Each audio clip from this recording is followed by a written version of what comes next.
नमस्कार दोस्तों, मेरा नाम कमल किशोर धाकड़। मैं आज आपके लिए लेकर आया हूँ बायोलॉजी का एक सबसे महत्वपूर्ण टॉपिक कोशिका के बारे में। अधिकतर परीक्षाओं में इससे प्रश्न बनते हैं। अगर बायोलॉजी का कोई सबसे महत्वपूर्ण टॉपिक है तो वो है कोशिका। आपने अधिकतर लोगों से पढ़ा होगा, बहुत सारे टीचरों से पढ़ा होगा, लेकिन आपके मन में हमेशा एक डाउट रहा होगा कि ये कोशिका दिखती कैसे है और पाई कहाँ जाती है। तो आज हम आपको वो दिखाने की कोशिश करेंगे कि उस कोशिका कैसी दिखती है, जानेंगे कोशिका की संरचना के बारे में और जानेंगे ये पाई कहाँ जाती है। जैसा कि आप सभी जानते हैं कि प्रत्येक जीव का शरीर कोशिका से मिलकर बना हुआ होता है, चाहे वह चूहा हो चाहे वह मनुष्य हो। लेकिन जैसे वैज्ञानिक अपना प्रयोग चूहों पर करते हैं, उसी प्रकार हम भी चलते हैं इस चूहे के अंदर और जानते हैं कोशिका की संरचना के बारे में। देखिए,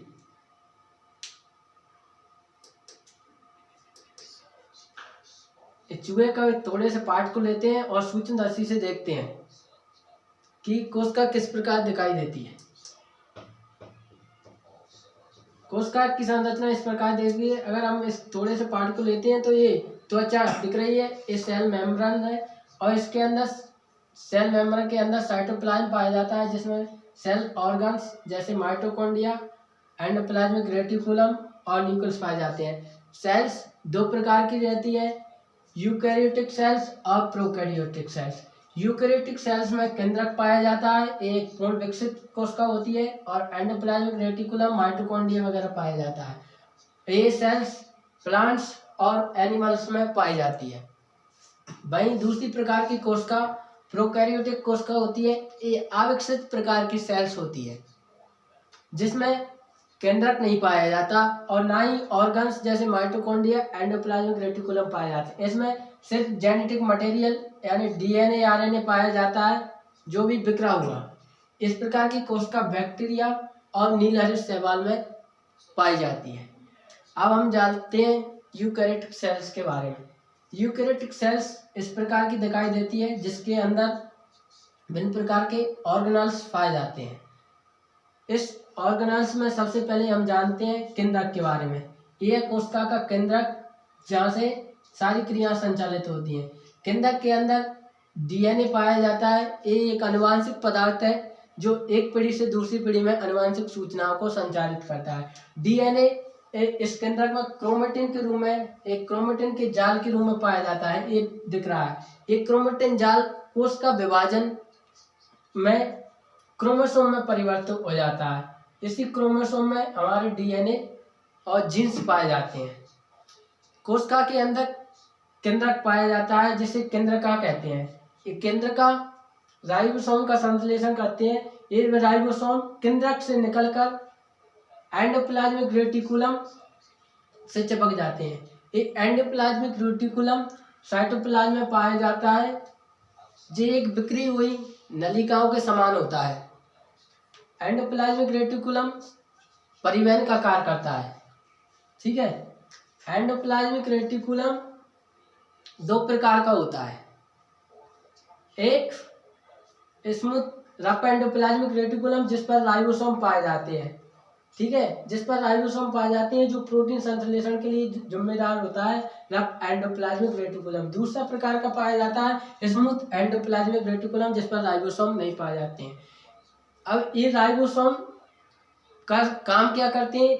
ये राइबोसोम विभिन्न प्रकार के प्रोटीनों का संश्लेषण करते हैं, यानी जो प्रोटीन का निर्माण करते हैं। जो प्रोटीन का निर्माण करते हैं, ये प्रोटीन निर्माण करने के बाद ये वैक्यूल्स, जो गोल्जी बॉडी जो संग्रहण का कार्य करती है, गोल्जी बॉडी वैक्यूल्स के माध्यम से ये गोल्जी बॉडी में संग्रहित कर लिए जाते हैं, जो आवश्यकता पड़ने पर इसका उपयोग कर सके।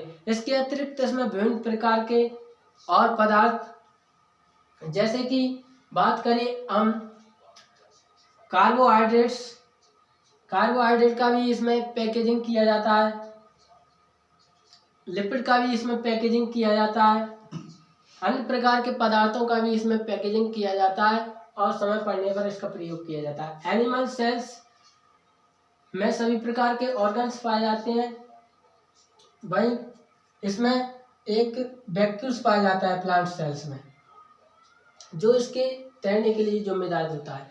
लाइसोसोम, जिसे आत्महत्या की तैली भी कहा जाता है, इसमें विभिन्न प्रकार के एंजाइम पाए जाते हैं जो लाल ग्रंथियों द्वारा छूटे गए बैक्टीरिया और अन्य भोज्य पदार्थों को इसमें पाचन किया जाता है।